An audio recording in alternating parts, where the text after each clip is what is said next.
companies are not able to go to this field. This has to do a lot with the lack of trust of these companies on anything related to innovation and investment for innovation. You can see here that in this graphic is shown what is the annual investment, the annual spend of each company on investment, technology, computer programs, software, new training, getting new expertise, and so on. Most of the companies are spending less than 1,000 euros per year in this sort of things. This is hundreds of more. Well, something that instead is quite promising is that the rate of collaboration of the companies with different entities is quite high. Public administration means this is the 60% of our companies are working with public administration, with universities, even with other competitors, with other companies, with what they make together strategic alliance for particular projects or whatever. So, coming to the conclusions, we have the general portrait of an activity, a sector that was completely dependent on the promising building sector in Spain 20 and 10 years ago. And since the crisis has completely destroyed these developments in public investments and building activity, the archaeological commercial companies are following also this.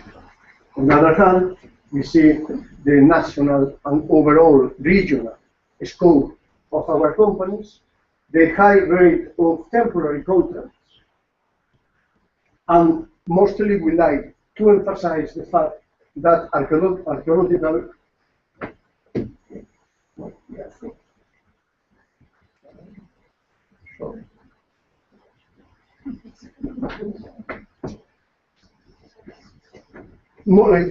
I like to mostly to emphasize that most of our companies have not introduced any significant change in their business strategy.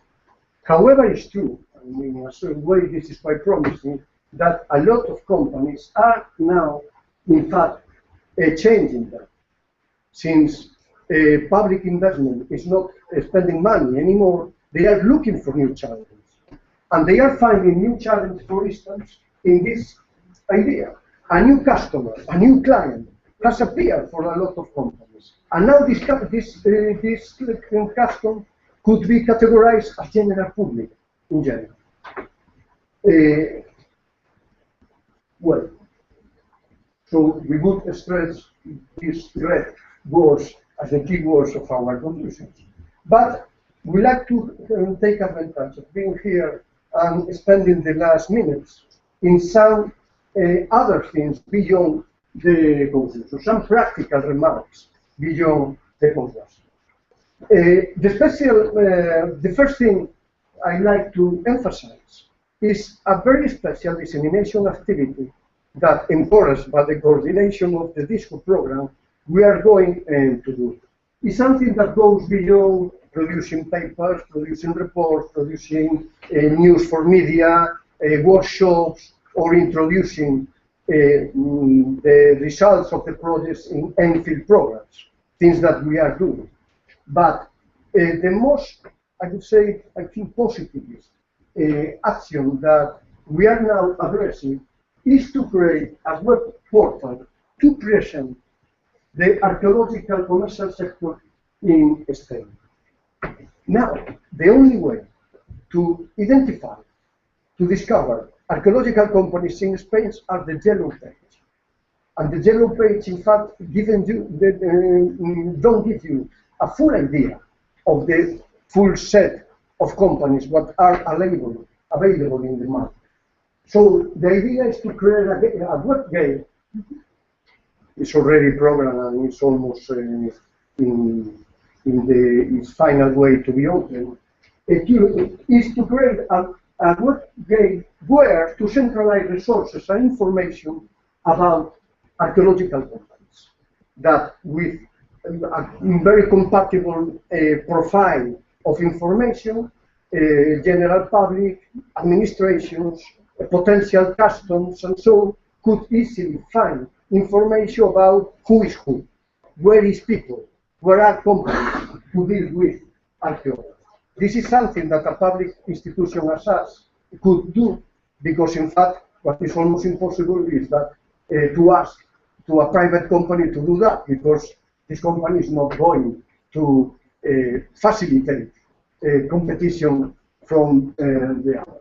Well, the webpage will have in fact three main sections: the catalog of companies, a catalog of legislation that is extremely important, because in Spain we got 16 different regions, and that means 16 different legislations, as in most of their countries.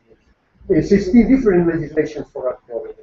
It doesn't matter if these legislations are similar, 90%, but still they are different.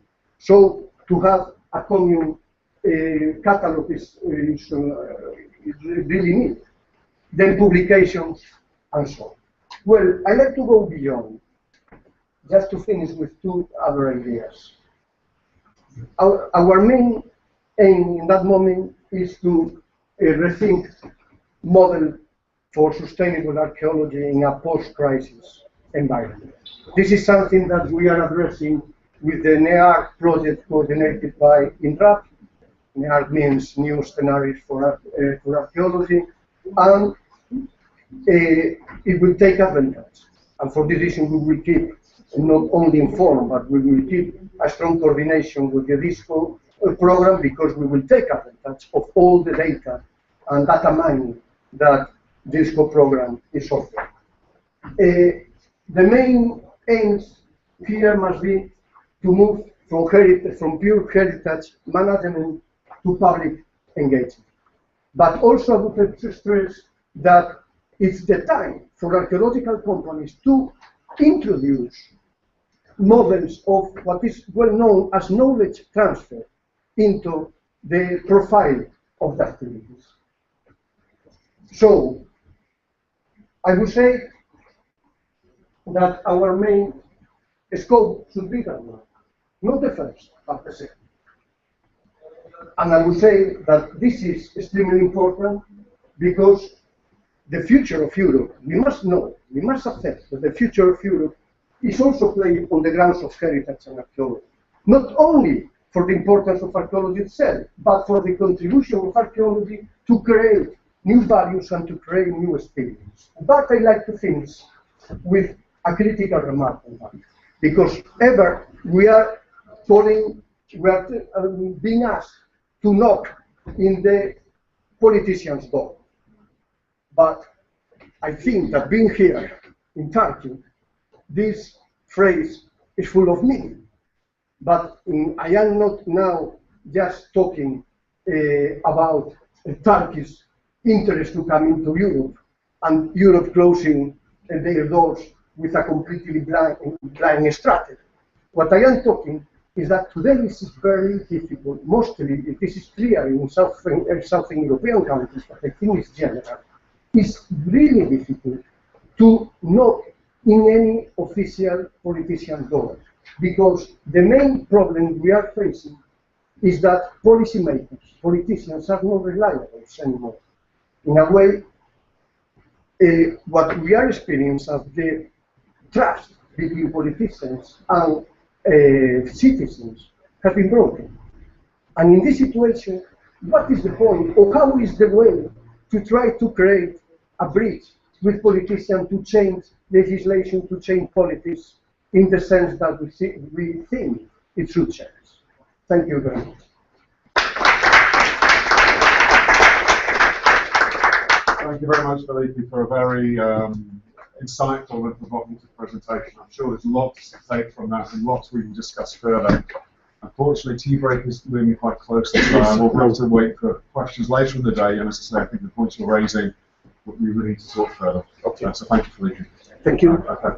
I must tell you, this afternoon I must be in another session. I will be here till lunchtime. We have a 20 minutes discussion before. Yes, I know. Okay. Sorry. Sorry, I am sorry. No, that's okay. We have a slight change to the program. Maria from Denmark is unable to join us, and we have Sedalia telling us about the situation in Portugal. Yes, hello. I was not supposed to speak this morning, but I have this opportunity which I really thank the organization.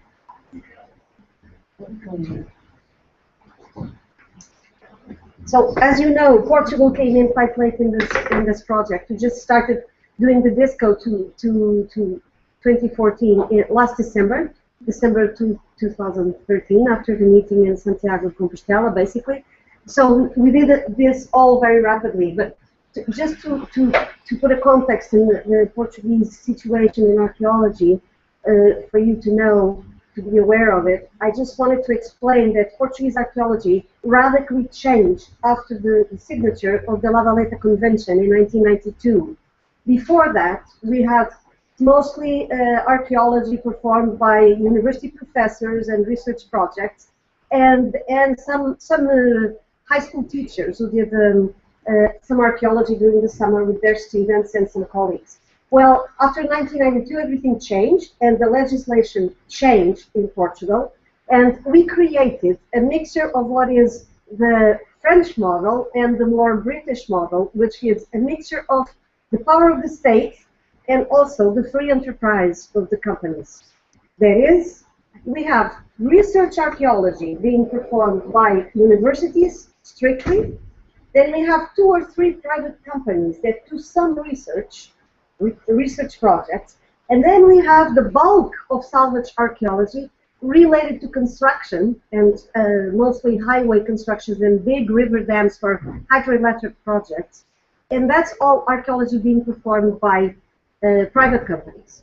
How does the model work? Well, the state has an organization, Cultural Heritage Portugal, who issues all the permits to archaeologists individually. Even though they are included in private companies, they have to get that permit directly from the state as individuals. This creates a lot of problems for archaeologists themselves, because when the crisis set in 2011 for us, you will see by the numbers I will present rapidly, but once that happened, there was a lot of bankruptcy, for instance.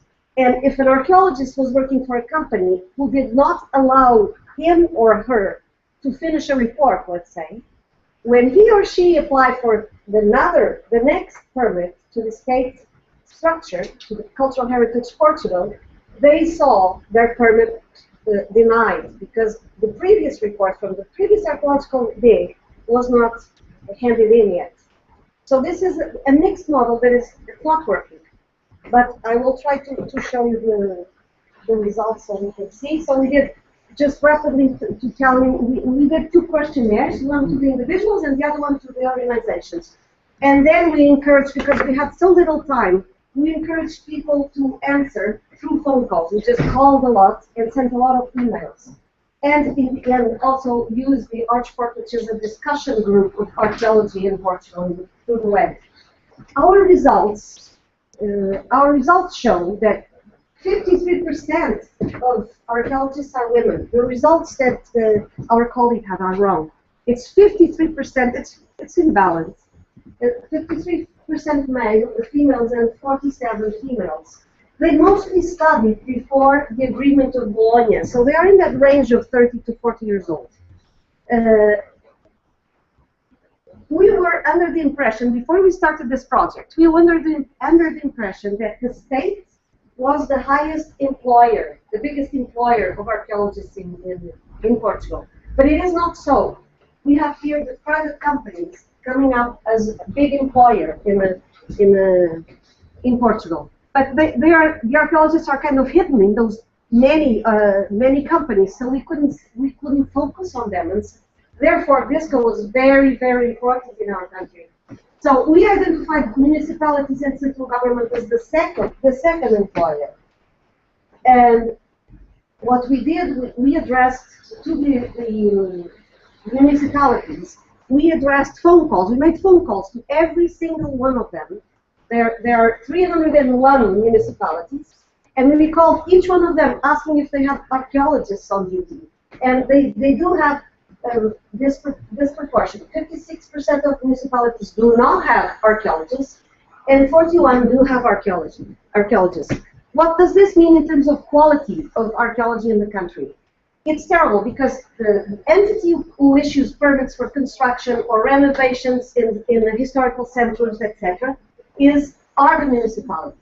So if they have no archaeologists on staff, that means that archaeology is not seen as something important in issuing a construction permit. So these are just the numbers of who answered our questionnaires. I'm not going to take any time on that. Let's look at this proportion of females and males. And that's where our colleague from the Netherlands got the numbers wrong. It's my fault, I'm sure, because I rushed through the report. But if you see here, the archaeology private companies have a perfect equilibrium between males and females working on staff.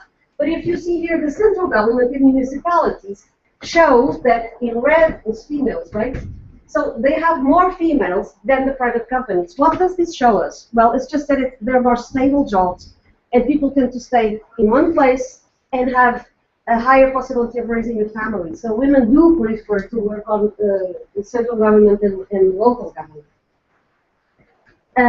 From the local, take a look at the private companies, and we have a very similar scenario to Spain, except that we only have one legislation. It's not many. We have a similar scenario for private companies in archaeology. From the Cultural Heritage Information System, which centralizes all the records of the archaeological sites, excavations, individuals, etc., we got information that in 2006 there were 84 entities performing archaeology. They were not only private companies, they were also some organizations, charities that offered to do some salvage archaeology interventions. But from these, in 2008, we know that there were 46 private companies working. Now, in 2014, in this past semester, we were able to get that information from cultural heritage. And what we ended up is 25 companies, private companies working. Only 25. In this past month, after we handed in the report, one of them went bankrupt. There was a huge strike because people didn't have their wages paid. So the crisis is really, really bad. From these 24 private companies, 21 of them answered our questionnaire, 4 didn't. Now look at this. This is the portrait of the labor contract nature in Portugal. What you have here is signaled with the red arrows is the unstable work. What is this? Independent workers, those personal private contractors. No. When you are self-employed, yes. So these are self-employed people, 22.5%. Then here you have temporary contracts, and then you have here the unemployed. Okay, those unemployed belong to this group, I'm pretty sure. They are independent workers, but they're not. These people are not really having labor contracts. And these have temporary contracts. That's why I have such a hard time answering that question of the part-time jobs. It's very difficult to answer that question. So the people who have actually some stability in their jobs are the public employees and those who have permanent contracts in the private companies. We asked people what kind of activities they did as archaeologists. So this results from the individual questionnaire. And basically, archaeologists do a lot of stuff, both in private companies and in the public services. We do everything. Exhibitions, anything. You can check this in our report. Okay, so let's get to wages, the income. Well, we had some discussion about what is the income and the wages. It's very hard to compare both numbers. I don't know if people here have the same difficulty we did have, from the statistics, we did have some problems. But we are well in the range of the majority of our archaeologists are getting an average of 12,500 euros a year. But the average annual income of other graduates, let's say engineers, doctors, teachers, etc., is 29,040. So the income of the archaeologists, when compared to other graduates, is this 43%. So it's really bad. When asked if their income had reduced since 2008, 69% of people say yes. And this is the evolution of the turnover in private companies in Portugal. Look, there's a peak here in 2011. What does this mean? Just exactly what Felipe said about Spain. These are public, state-organized, big enterprises, such as this. This is a river dam in the Sabor River in northern Portugal. This is the peak that it represents. Now, even with this crisis, and at the end of the projects, they have 60 resident archaeologists there. When we look at the income of the private companies individually, look what you see. You see a big company. This is Miguel's company. You have Miguel's company, and another one of Miguel's company, and then a third one that's doing well, and then the other ones. They're just doing some residual work here at some city local work, type of work. Okay, so our conclusion is that we are a very young professional group, highly qualified too, very high qualification. I didn't show you the figures, but they are. The vast majority has unstable labor contracts, they really do. High mobility within the country, and this frightening number. The fertility rates are 0.5 among archaeologists. Professional training is maintained and needed. People do need to get some more further training, especially technical, such as topography, geographical information systems, etc. And we do look for it. Private companies are the largest employers, and drastic reduction of private companies in the recent past. And we concluded that it's a very state-dependent sector because of construction. So our recommendations, I think we'll leave it for later. Nobody talked about the recommendations today. You have time to. Well, to employers, our recommendation is that they reduce mobility of people because it's very hard on their lives, on the lifestyle of archaeologists when working for private companies. Reduce mobility and increase salaries. Maintain training and education enhancement, which they have been doing. To vet agents, increase technical training and create mechanisms for mobility between different countries at university levels. And then here I picked a little bit on the Felipe's subject of maintaining Europe unified. Then you really have to get cultural heritage also, exchanging information and being mobile. Otherwise, it doesn't work. And I think this has to be done at the university levels, but that's just a personal opinion. To decision makers, we have Portuguese archaeologists depending directly from the state institutions to get a grant, to get a permit to excavate. And there must be other mechanisms for obtaining permits that are not so repressive for the individuals themselves. That is, to include also the permit for the private company as well. And rethink the model and reinforce the inspection of archaeological work by the state, because archaeologists are left alone in the construction sites with not enough supervision. So that's our basic conclusions.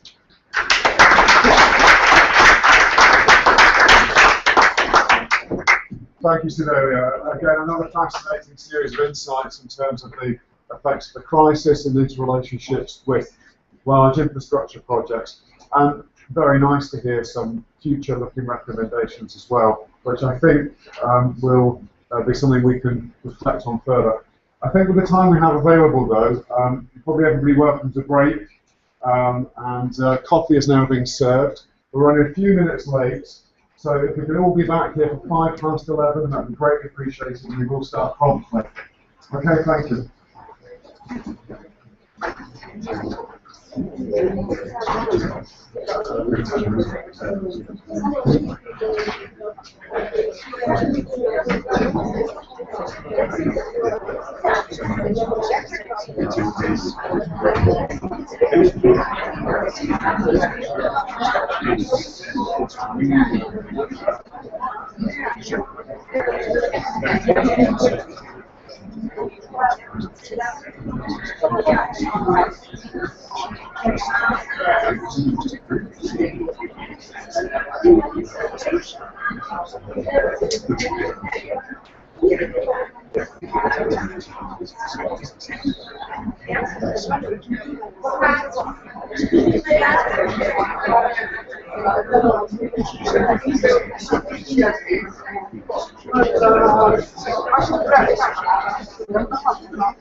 He works in Japan this year.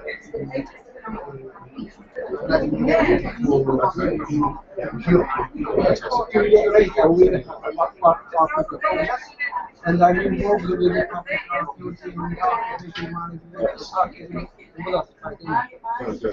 and has been very much involved in the respiratory.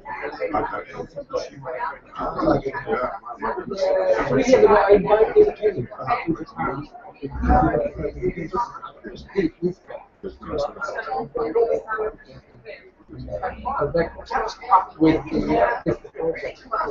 from now on, what will happen next what?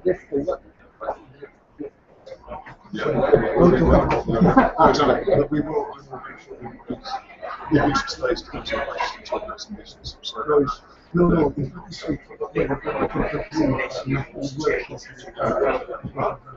I wanted to let you have time to speak where you were going with it. So you can text representations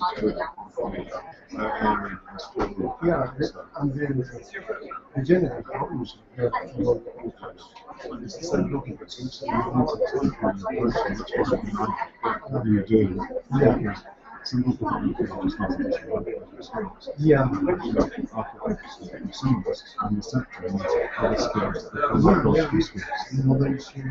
Knowledge transfer is definitely something that is necessary to put in the agenda for future development. Because otherwise, archaeologists haven't got enough skills for involved in what is changing every time.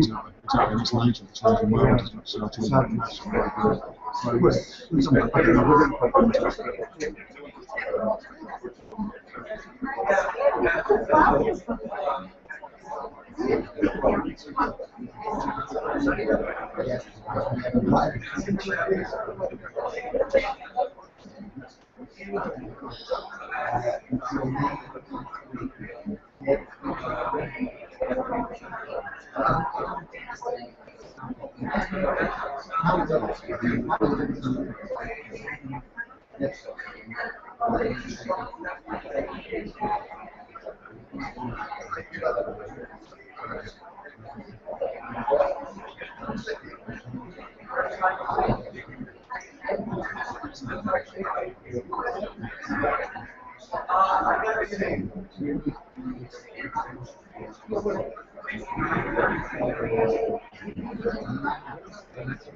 There's a contractual arrangement.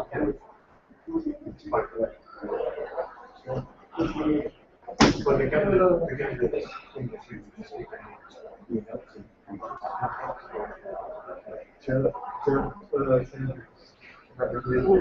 as well. They picked up. So it's not going to someone started confusion.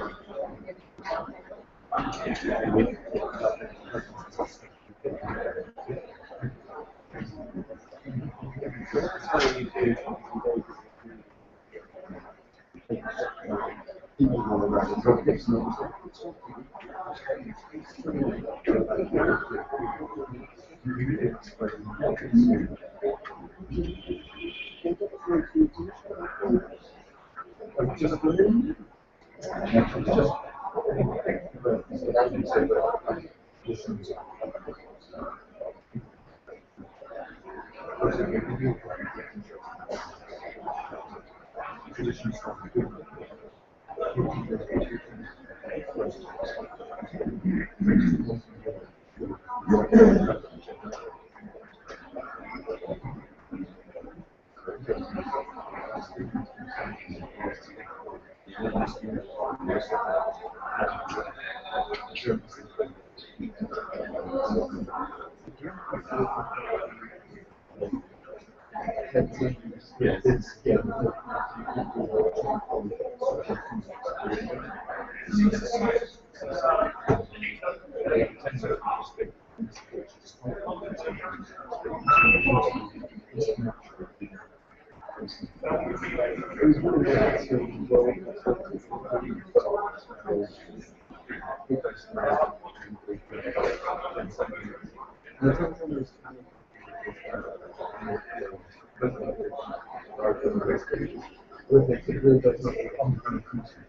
it does not.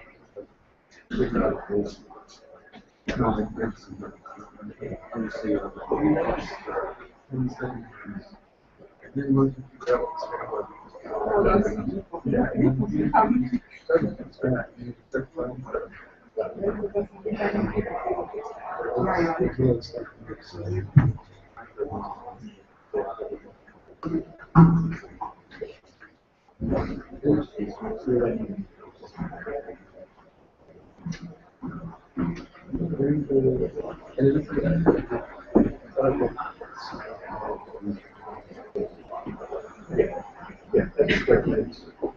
Why ask a question? Say something.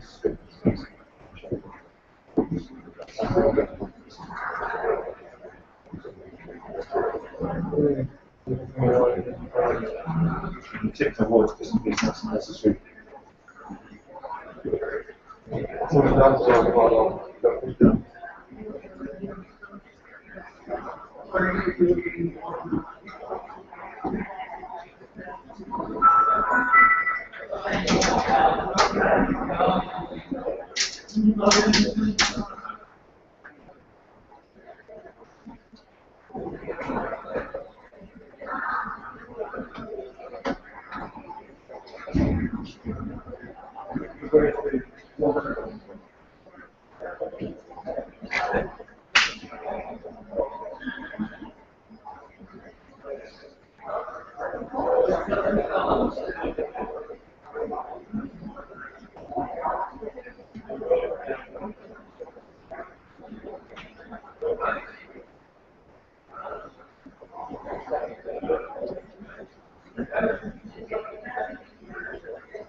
It's good that I have tried to open it before the start.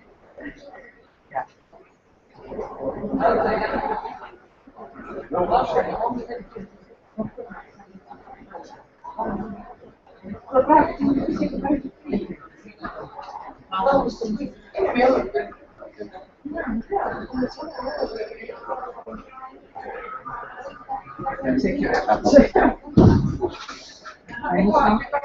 Ja, dat wil ik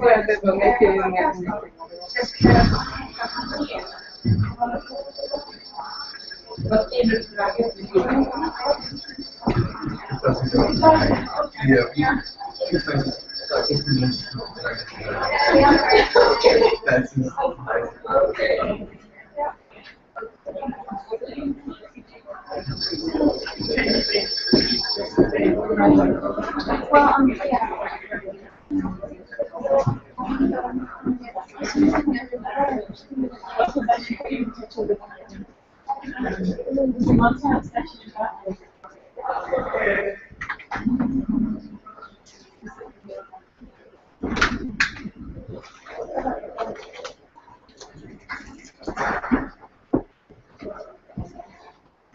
Сейчас нема.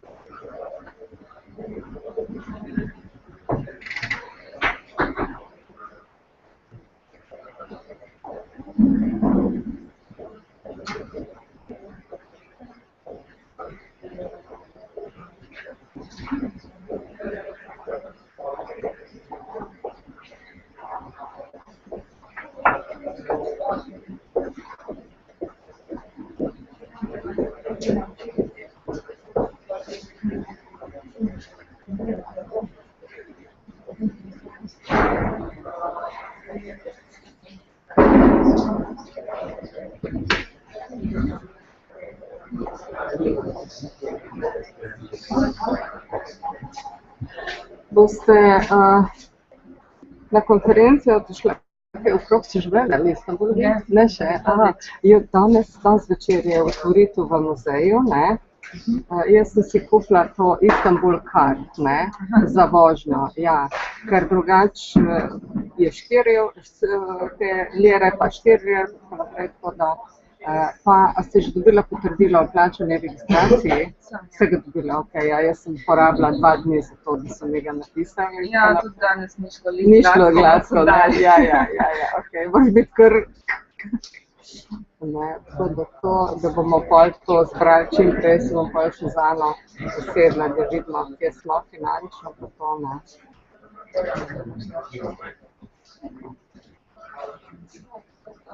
Oh, seconds. There we go. So.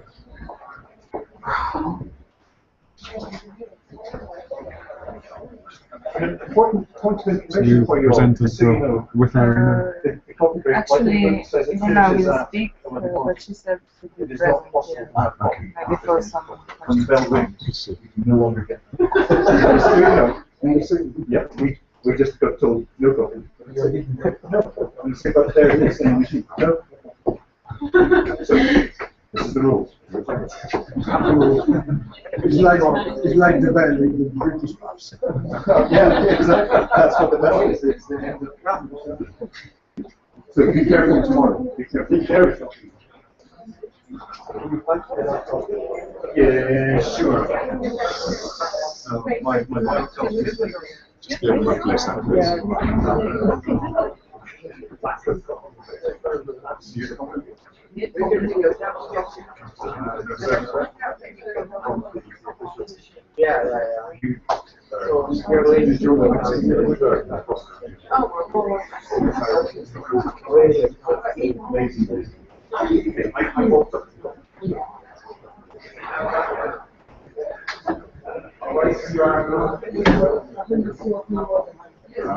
think we're going to press on. Yep, that's right. That's you. Okay. Welcome back, everybody. For those of you who have had your coffee, I hope you've enjoyed it. If the room wants the door open and it's not too difficult for speakers to hear acoustics, yes, absolutely. It's probably health and safety issue, isn't it? I realised it. Are we allowed the door open? Thank you. Okay. A short announcement for many of you who are, I hope, going to do some workshops today with Anna. She's up in room D400, which is in the far corner on the next floor up. So whatever time you've booked or when you can book with her, and we'll coordinate. Okay? All right. So, for the next part of our session, I'd like to welcome Irina as a colleague to tell us the situation in Slovenian archaeology. Thank you very much. So, dear colleagues, I am very pleased that together with my colleague Tina Confare, we can show you and present you the results of the DISCO project in Slovenia, also with few sentences about the results from the first project, and we also would like to say something more about the changes in Slovenian archaeology, especially in the field of detective archaeology in Slovenia in the last decade, so to say more precisely, after the 1991. So with the invitation to participate in the Discovering the Archaeologists of Europe 2006 and 2008, Slovenia, as the project partner, had undertaken a survey of active organizations from the archaeological field and their employees after the more than 2 decades. Well, the definition of archaeologists in Slovenia, although of course not some legally defined, except in the legislative regulation of archaeological fieldwork, is strongly marked by the by professional qualification, which is of course ensured by suitable university education. Today, the education in archaeology can be given in Slovenia in two universities, at the University of Italiana and at the University of Koper. In 2008, the project team identified 44 professional organizations and 161 employees in fall 2007. So these are the numbers that would be compared to the numbers we will talk about in 2014 this project. At the beginning, I would like to present some of the important changes in Slovenian archaeology in the period after 1991, and of course also 2004 when Slovenia entered European Union. In this period, the new model for archaeological heritage protection was adopted for protection within defined reconstructions of motorways in Slovenia, and the so-called Slovenian Archaeology Group was appointed to prepare this new methodology to work on within this protection. The prepared model was directed to archaeological works designed to prevent and preserve in the limited surveys and to establish with authenticity and speed potential archaeological sites in the area of reconstruction, and to predict new sites with the probability for their preservation even before the construction works. Two preconditions were required for the defined goals: the planning of the complete construction procedure, as the potential archaeological site was to be subjected to all required analysis, and the beginning of all analysis in the phase of drafting the location plan. This facilitated the execution of all phases of protection before the construction works began, which was one of the main objectives of the investor. This is the state or the Republic of Slovenia. The basic scheme can be presented in 6 phases of this methodology. The phase 1 is the definition of motorway route, and the basic principle was that no recorded archaeological site is to be damaged or destroyed. The second phase, extensive survey, and of course the principle was that the whole area under the construction is potential archaeological site. And the next phases were intensive survey, excavation, the fifth phase, the processing of the site archive and preparation of the publication, and of course the last, the sixth phase, the publication and the site archives handed over to the corresponding museums. This last phase, of course, is something that at the end of this presentation I would like to point out or stress some problems that occurred. Since the motorway reconstruction was a national project and financed by the state in the period of 1991 to 2010, with some smaller sections to be finished by 2015, this was also the period of financial flourishing of the archaeological profession, and for the first time also private companies were established on this field. The project brought about very rapid technological progress in field archaeology in Slovenia, and it has raised the basic excavation and documentation standards of all participating groups. If we briefly say something about the results of these phases, the results of the pre-excavation phase were astonishing for all by the number of new sites detected and confirmed. And they refuted the common belief that the area of Slovenia was well investigated in archaeological sense. For instance, on the route of 250 kilometers, 94 new archaeological sites were discovered, and over 50 sites were excavated, and of course among them several from the periods of cultures poorly known before, like late Paleolithicum, late Bronze Age mining settlement, Augustan military camp, then Legion and Ital factory of the Legio Secunda Italica, etc., etc. So the unexpected large range of archaeological excavation was not anticipated by the investor, and of course was several times larger in comparison with the past standard of protection. Analysis performed by national company DARS have shown that the share of expensive for excavation amount on average is 1.7% of total motorway investment. So this generated intense opposition from the investor regarding the project, but nevertheless it was at the end adopted in the unaltered form. The actual range, of course, is different from the site to the site. And all the changes in the sector of field archaeology were included also in the new Cultural Heritage Protection Act, which was adopted in 2008 in Slovenia.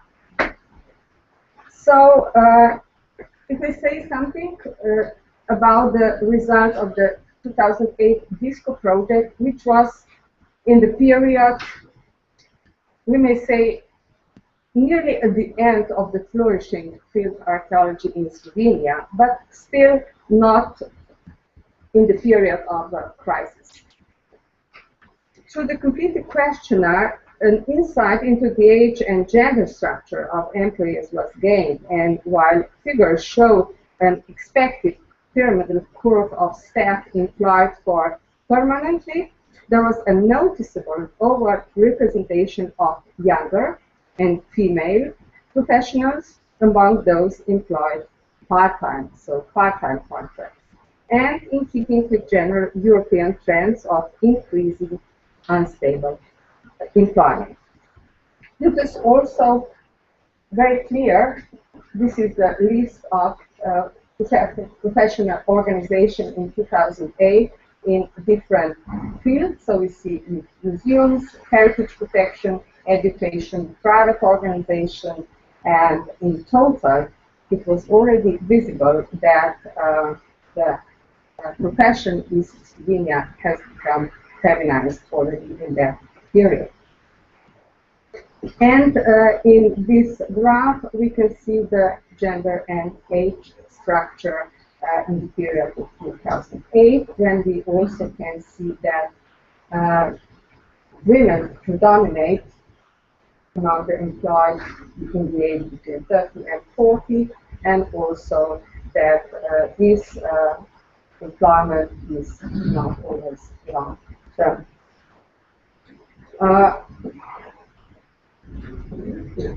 Fixed-term employment in 2008, we can also see that women are dominant, but of course these are mostly the contracts which are not permanent.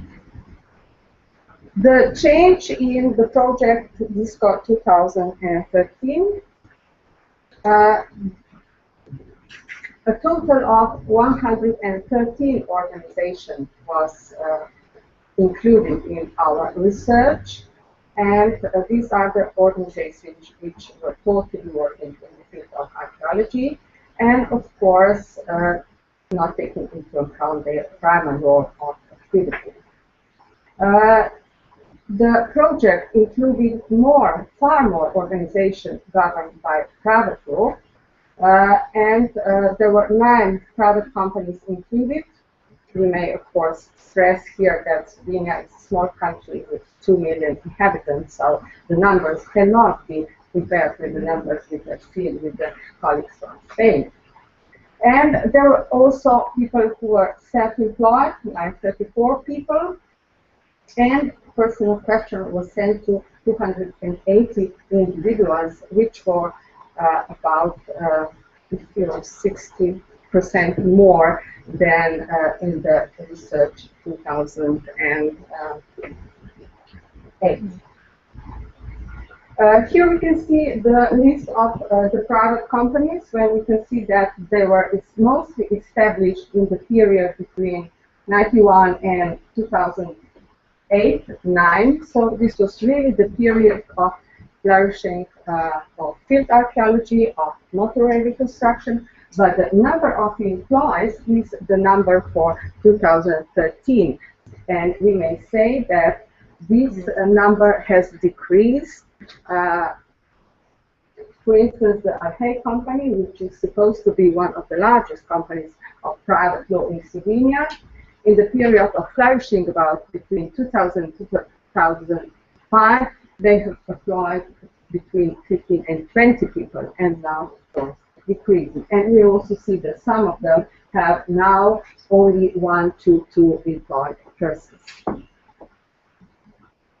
Educational level, of course, as I said before, Archaeology in Slovenia have the university diploma, or what can be compared to the master in Bologna today. And of course, they are well educated also with masters, with PhD education, because also we receive the responses from both universities. The field of employment shows that, of course, a trend of decrease in the employment of younger people. And since in most cases today, new employment, even upon retirement, is not allowed in public institutions. And this, of course, reflects the national policy on employment in public institutions and public administration. There's also a decrease in recording the education and professional training, because now only 14% of organizations keep records about that. This somehow reflects the lack of funds for education, meaning education and professional training become personal matter of employees and their resourcefulness. They don't restrict their employers in receiving further education, but of course they don't fund it. Again, gender archaeology, of course, feminization in profession in Slovenia is evident, also from this graph. It also shows that graduates between 1960 and 2009, we see that the domination of the women has become somewhere after 1990. And then, of course, still including, as we see, in the period between 2000 and 2009.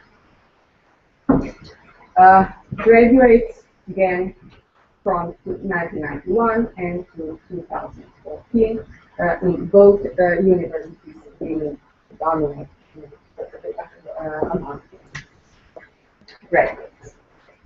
Well, in personal income, we can see the results of the crisis, because the lowest income was listed in a private organization, while the highest one was listed in education and research, because there are also people which are educated. And of course, the average value of income in archaeology is, according to our data and calculation, about 105% of the average gross income in Slovenia, which was rated in October 2013.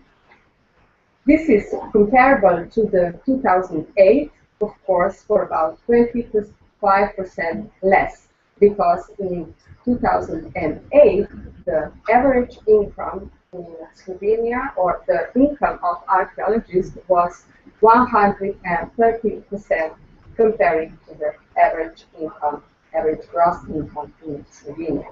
And we may confirm that from personal experienced that, of course, the public sector is facing the decreasing of payment in the last 5 years. But what were additional comments of the, our colleagues who have responded to the, well, they showed the disagreement with the current situation in the professional area, so mainly talking about the administrative obstacles. But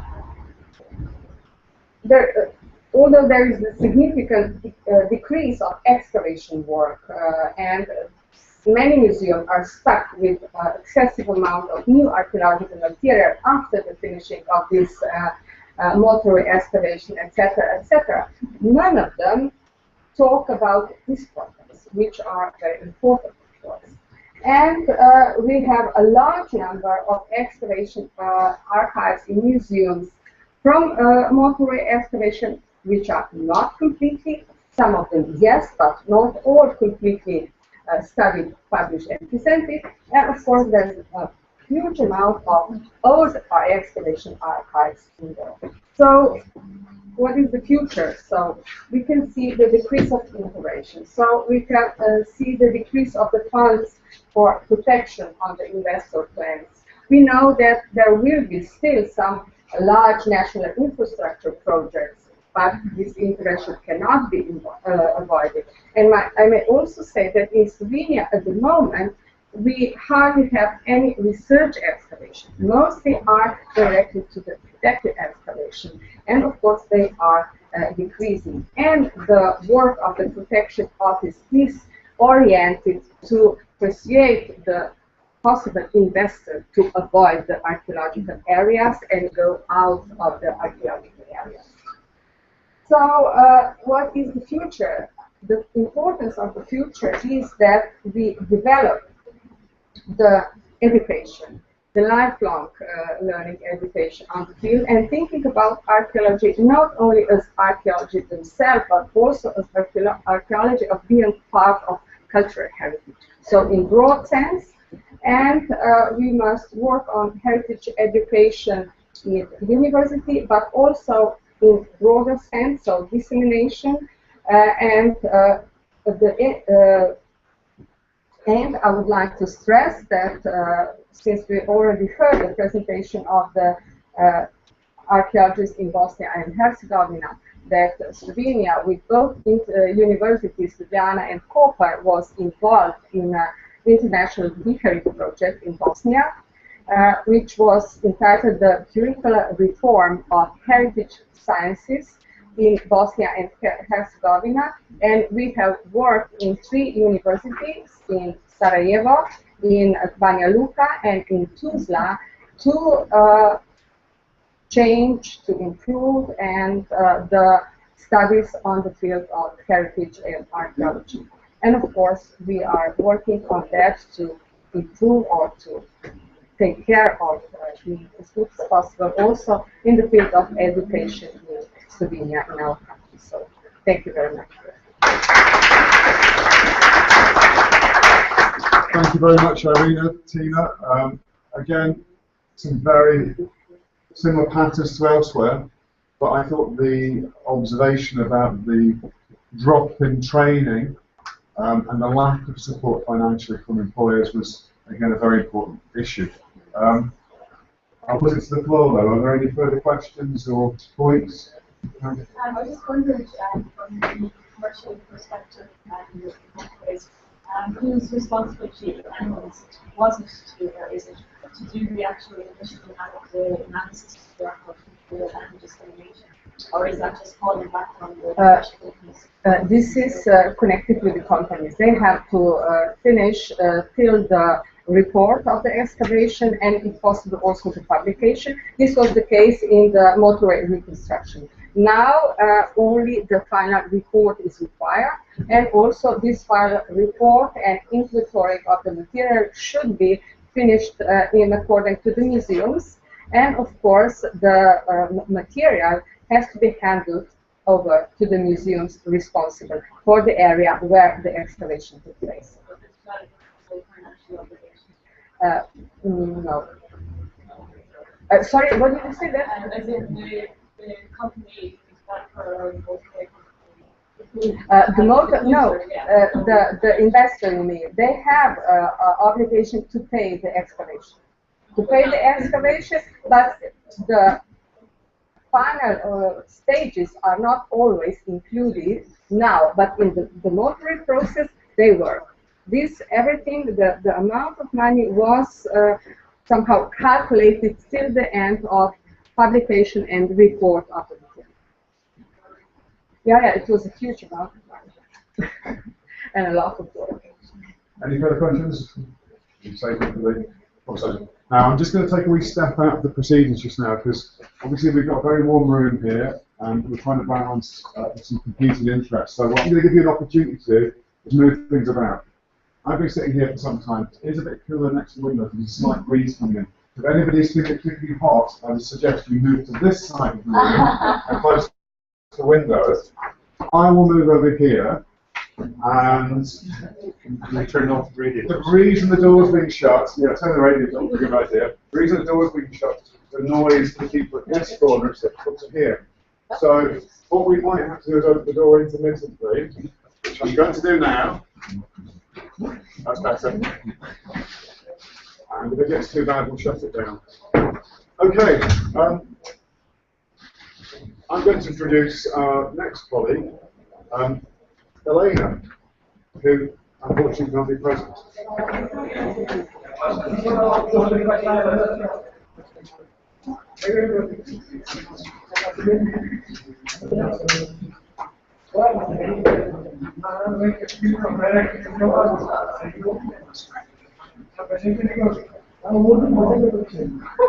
Weird mouse.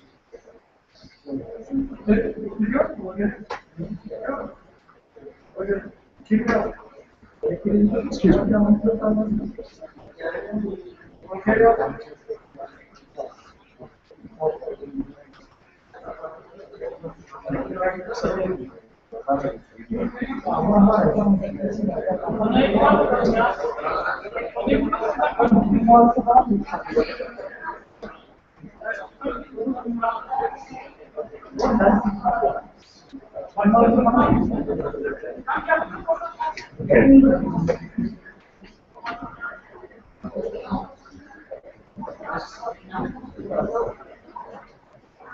Okay, I will project to the back of the room.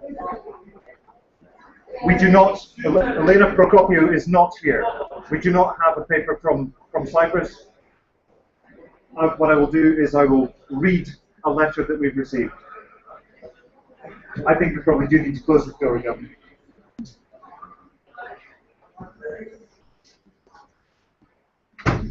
Okay, thank you. As you see, here's a letter received from the Department of Antiquities, part of the Ministry of Communications and Works of the Republic of Cyprus. It is addressed to David Jennings as the Chief Executive of York Archaeological Trust and lead partner on the Discovering the Archaeologists of Europe project. Dated September 5th, 2014. Read European Association of Archaeologists 20th Annual Meeting and Partner Meeting 6, Problems in Obtaining Entry Visa for Turkey. I wish to refer to the above-mentioned conference in Istanbul, Turkey, 10th to 14th September 2014, as well as the final partner meeting for the project Discovering the Archaeologists of Europe, 2012-14, and to inform you that we would wish to participate, and in such case, the Department of Antiquities, Ministry of Communications and Works, would be represented by the project researcher, Ms. Elena Prokopiou. However, we have encountered problems acquiring entry visa for Turkey. In particular, as of 10th of April 2014, Turkey has changed the procedure for obtaining visas. A visa can only be obtained either from the Turkish diplomatic mission or through the e-visa application system set up through the internet. Up until now, Cypriot citizens could obtain a visa upon arrival. As there are no diplomatic relations between Cyprus and Turkey, holders of Cyprus passports have to apply through the e-visa option. To this end, we observed that the system, at the point where the applicant needs to select his or her nationality, provides no option for Republic of Cyprus or Cyprus. But instead there is an option referring to Greek Cypriot administration of southern Cyprus, a terminology used for political reasons and only by Turkey. And Cypriot citizens are expected to select this option. We consider this practice illegal, unethical, and unacceptable, and under these conditions, our participants cannot apply for entry visas. I wish to express our thanks and appreciation for your understanding of this important matter. We remain at your disposal for any further information and clarification on this matter. Signed, yours sincerely, Dr. Desko Pylidis, European Project Manager and Acting Director, Department of Antiquities. Okay. So we'll move to our next speaker. I'd like to invite Doug to present on the longer term insights from the UK, which I think gets the award for being the largest report this time. Yeah, we went heaviest before. Heaviest.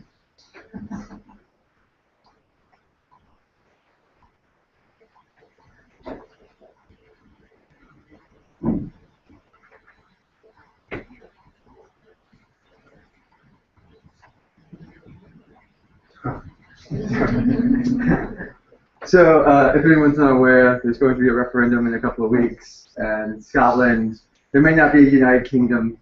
So this might be the last presentation about UK archaeology and the archaeologists of the UK. So,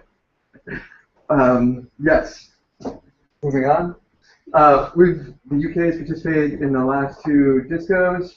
But before that, there were two very similar projects asking very similar questions 5 years before and 5 years before that. So 2002, 2003, and then 1997, 1998, these reports came out. Kenneth right here was the author on both of them. And so the UK has now had gathered this sort of data for quite a few years. We're almost pushing 20 years or so. And we also have some different data sources that can also give sort of long-term trends. So basically my talk is going to sort of be looking at this over the last couple of years and possibly some insights for the wider group. This is the number of professional archaeologists working in the UK. You can see that the reception has hurt quite a bit. Here are the different numbers and how it's gone up. We basically have fewer archaeologists working now than 10 years ago. This number has actually probably in the last year or so gone up significantly, but that number is from 2012. So the recession really took a bite out of it, and so this number seems like quite a big drop right there. 2011 was not particularly bad here.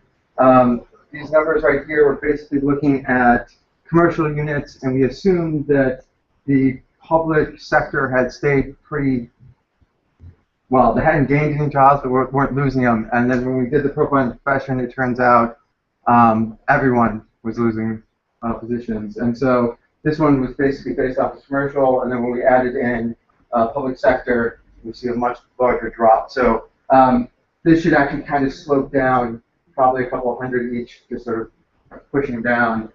So it's not, 2011 was not a bad year. All those years were pretty bad.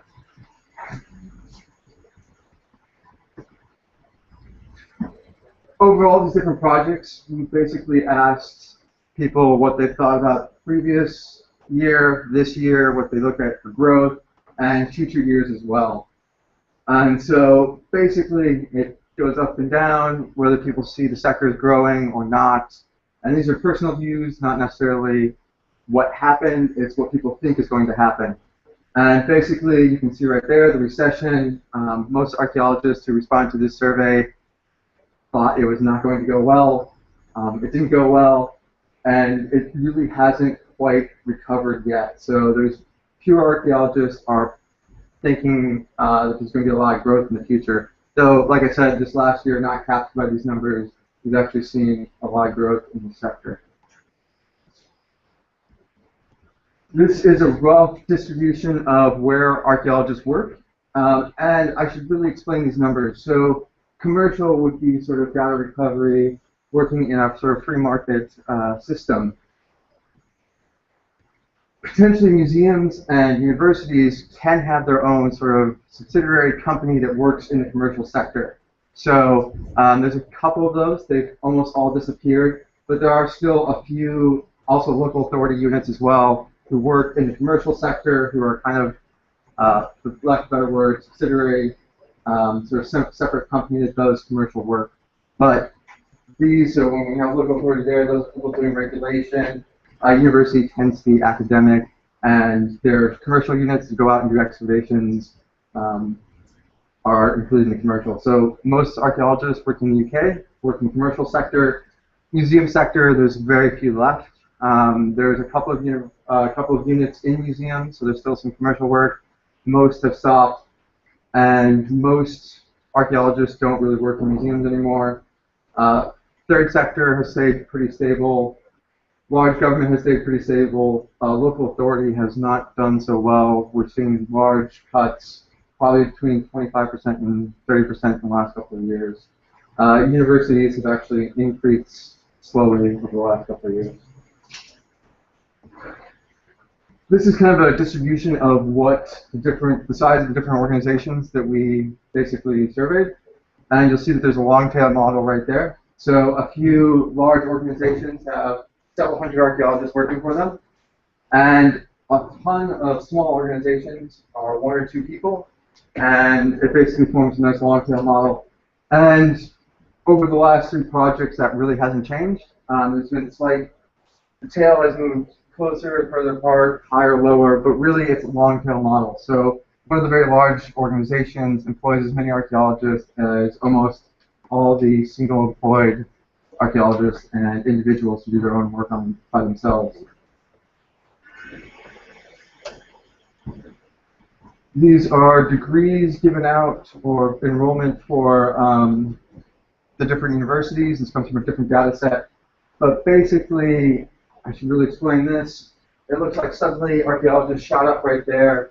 Archaeology is listed under two different programs. One is in the humanities, and one is archaeology and forensics. And really what you're seeing there is lots and lots of students taking forensics classes. Archaeology, or archaeology science as it is, has stayed pretty stable. Overall, pretty much over the last 10 years, graduates have pretty much stayed about constant. Currently graduating about 1,000 students with master's degrees in archaeology, roughly. One thing that has gone down is undergraduates doing part-time work. So we're seeing a lot of non-traditional students leaving, well, not leaving, just not coming into archaeology. That could have something to do with the universities are now charging much higher fees. And so it's kind of expensive to do an archaeology degree in the UK.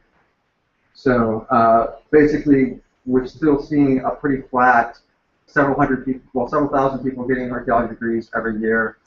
There's lots of supply of new graduates. This is basically the gender distribution of all archaeologists. We're slowly seeing them starting to converge.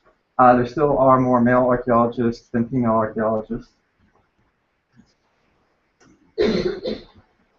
And that is just to show you it's mainly a generational thing. So the younger generations tend to be much more, well, the ratio is actually quite skewed for female to male. And basically it's starting to go up. And hopefully in another 5 years we'll see.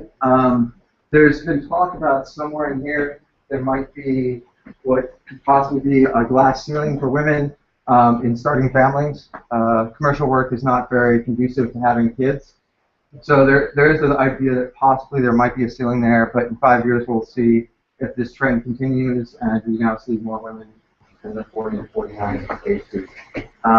But it has been a trend basically for the last couple of years. Most of the cohorts of students tend to be female, and they are working their way into the profession. This is basically sort of showing how the different contracts break down from our survey. It basically, commercial archaeology as it was, and as you saw in that first graph, really grew after about the early 1990s.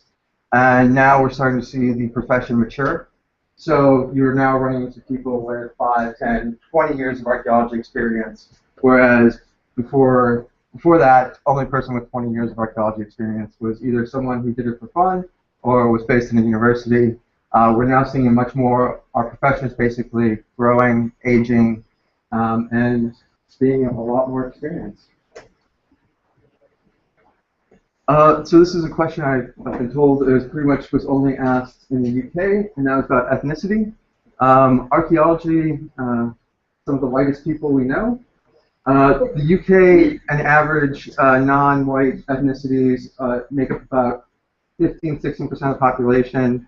So roughly we should see about 80-some% of archaeologists of being white British or white Scottish or white Welsh, or that's some sort of how they break it down. But archaeology is pretty much almost entirely of white ethnicities. It has not yet reached the Indian or Black communities or Asian communities or any of the other communities that make up large minority groups in the UK.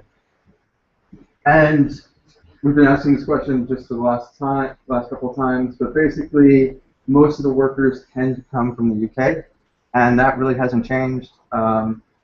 Not seeing these numbers is basically the EU numbers.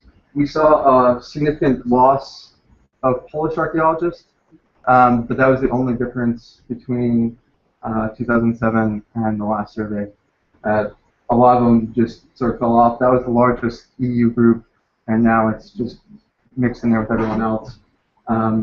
So in 2007, 2008, there was something like 40 reported Polish archaeologists, and now it's about 2.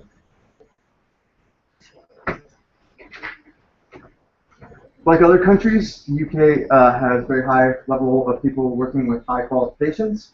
So almost 50%, a little less than 50% of all archaeologists have either a master's or PhD or a postdoc sort of qualification. And that trend has constantly been going up. So I imagine in the next 5 years, when we do this again, easily 50% of all archaeologists working there will have at least a master's or higher. Salaries. We've been collecting this data for a while now. We have averages, and averages should be a little, probably want to look at the median, just because they can averages can kind of be pulled higher by some very high level degrees. And basically what's happened is wages have stayed pretty much flat. For a couple of years there, wages went down compared to the rest of the UK. But compared to everyone else working in the UK average, archaeology hasn't really gained, wages haven't gone up, and wages haven't really gone down. They've just kind of stayed at the same level. This is kind of a distribution of the responses we got. It's going to be slightly off. This right here should actually come out here and down. There's a lot of people working around the 17,000, 16,000. Which are your diggers and technicians, but this is done by individual job titles, and so that basically comes out as one right there, as opposed to it has several hundred people working under it. But this kind of gives you an idea of the distribution of where people are making money.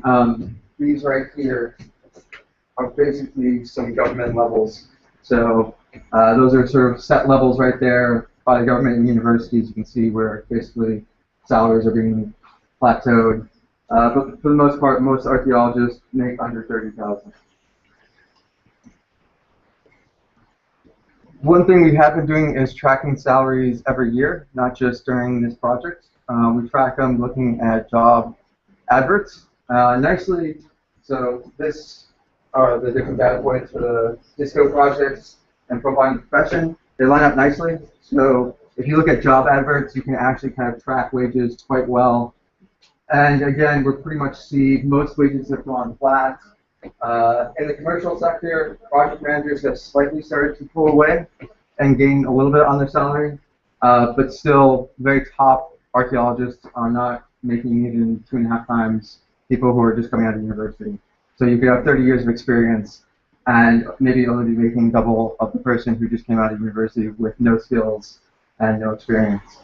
So there is a push to try to sort of push levels to get archaeologists kind of work towards it. But as you can see, supervisor and project officer, the difference is only about 1,000 or 2,000 between these levels, and the requirements and what you do at those different levels are very high. So a supervisor will supervise an entire crew and only make maybe an extra 1,000 a year, and a project officer will supervise an entire project, and again, only make maybe 1,000 or 2,000 higher than someone who just came out of university and is digging for the first gig. So there is a lot of sort of very flat wages, very compressed, and not a whole lot of a ladder to climb in the commercial sector. These are sort of different ideas of what is given out as benefits to archaeologists. Somewhat interesting is, by law, you're supposed to give 28 days, and we've got reported people, some of those are probably mistakes, but it is interesting that some people are not actually giving 28 days holiday when required by law. Or that again could be just people not interpreting the question correctly or ticking the wrong box and so forth. We really haven't seen much change over the years. Basically, the same benefits have basically been given out. Paternity has gone up a little bit, unpaid paternity leave, but these are kind of the different benefits that are given out to archaeologists, and they've stayed relatively flat for the last 15 years. Training. So we asked questions for the last several years about how people do different training programs. So Investors in People's training program. IFA is the Institute for Archaeologists. It's a professional body in the UK. You can become a registered organization, which requires training. And individuals in the IFA, I believe it's 50 hours over 2 years. You're supposed to do a continuing professional development and stuff like that. These are the different questions about reasons why people have not considered becoming part of the IFA, a registered organization. Interesting, right before the crash, lots of people were considering it, and then afterwards, a lot more people have rejected it since then. Professionalism seems like a great idea when everyone's making money and times are good, but what this has shown is that it's much harder for organizations to set standards and develop training in the tough times. These are some skill shortages from the different, all the different ones. Some interesting trends. One is information technology has gone down significantly. So possibly part of that is now people have gotten used to computers and much more adapted. So it was one of the things that was interesting to see is about 10 years ago, most archaeologists had shortages in IT, and now it's almost disappeared. And in the same sense, people management, leadership, things like that. Again, a lot of archaeology really bloomed in the mid-1990s, and it was a very new profession. Well, it's a very old profession, but lots of new entrants to the profession. And so a lot of issues with that was managing all these different people, all these different projects. We went from 1,000 archaeologists to 5,000, 6,000. And so some issues with that was management, leadership, but that has declined in the last couple of years as the profession has matured and people are going to handle those issues. All right, if anyone has any questions?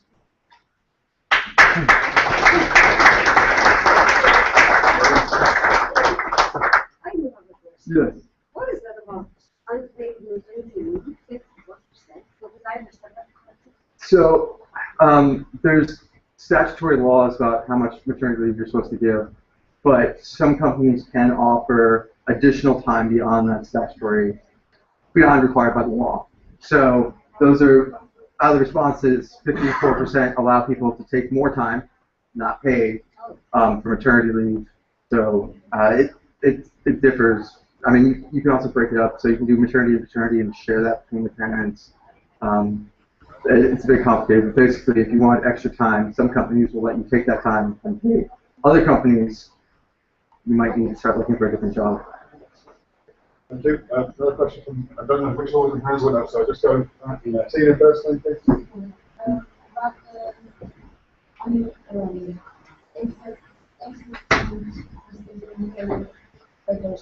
Yes. Is there a relation between the government and general public Not really. It does look a bit like some people may have got confused by the question or just ticked the wrong box. Potentially some of it is some self-employed people who don't really consider themselves taking paid vacation.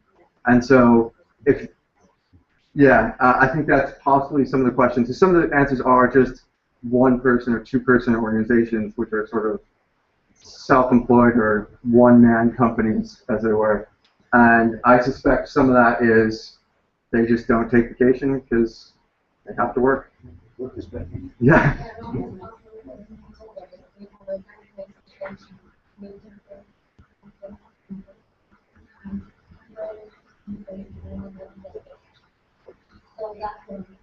Oh, okay. No, UK, you're supposed, a lot of the companies, if you're on temporary contract, they just roll in they pro rata. So if you work 2 weeks and you get 3 hours of vacation out of that, or something like that, they either, occasionally they might give that to you, but usually it's just tacked on as extra hours paid into your work if you're temporary. So they have to, but as temporary workers, it tends to be just extra money you get. A quick insight from David. People take you like 28 days or weeks, so you get bank holiday in the UK, national holiday, they're probably allocated 20 days, and then you Brian, you have a question? Just a remark. You said that new entrants into the profession have no experience and no skills. May I remark as somebody who's teaching archaeology at UK universities that we teach them local skills, which may not be of any use in the workplace, but we do teach them local skills. Sorry, I should clarify. Not the commercial. Yeah. Yeah. Any other questions? Most archaeologists expect a stable situation for the next year. Does it have to do with the jobs and the price level in archaeology? Sorry, could you repeat that question? Well, what's happening now? Let's put it in a different way. Do you have any information about price levels before the crisis, during the crisis, and in 2014? It has to do with quality of jobs. They only so we have some data on turnover, and it's actually gone up, but it's basically gone up with inflation. So people are still doing the same amount of turnover that responded to the questionnaire in 2007, 2008. There are some companies that dropped a lot, some have gone up, but it's kind of equaled out.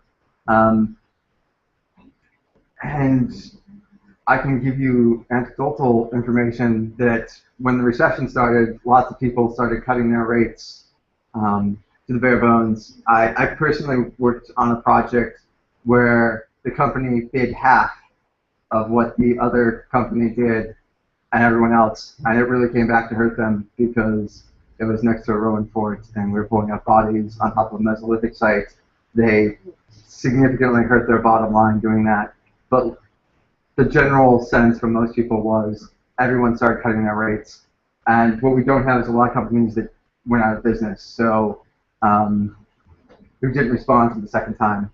And there's a bit of overlap where some people responded to the survey in 2007, 2008, didn't respond this last time. So it's a bit hard to see exactly what people are charging. And is it going up again?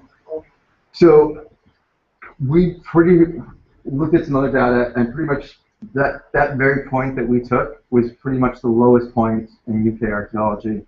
So we pretty much caught the very bottom, and since then you've seen different metrics. So jobs advertised have gone up significantly.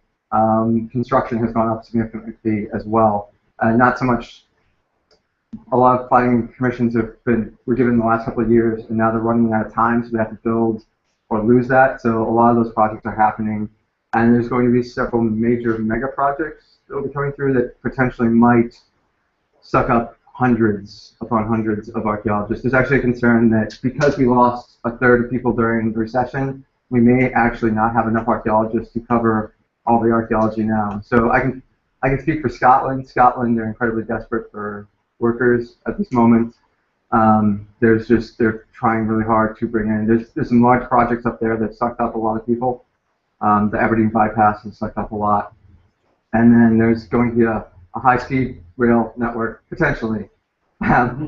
Yeah, going up to Manchester, and that is looking at miles upon miles of sites. Just it's going through a lot of stuff. Cemeteries, I think one of the cemeteries has 10,000 bodies that they're going to go right through. So that there is concern that that project is going to suck up hundreds upon hundreds of archaeologists, and we've just lost a third of those people, and most of them probably will not come back into the profession. So, probably we're looking at maybe actually 1,000 more archaeologists employed than that number now. So you might expect that the prices going up again. I think that's something we maybe can come back to in the broader conversation. So I think that they should charge or rates and margins is key to some positions. And the data from jobs does show that basically even high-low wages don't really change too much. There's kind of a set price that archaeology goes for, and it's bare minimum, and there's not a lot of room to go much lower, and there's no pressure to go higher. So we've seen basically wages stay the same. So once the wages are set, it takes an act of God, maybe, to really push them up. Doug, thank you very much. Again, shows the value of this long-term data and being able to see those trends, and actually the value of hindsight at times as well.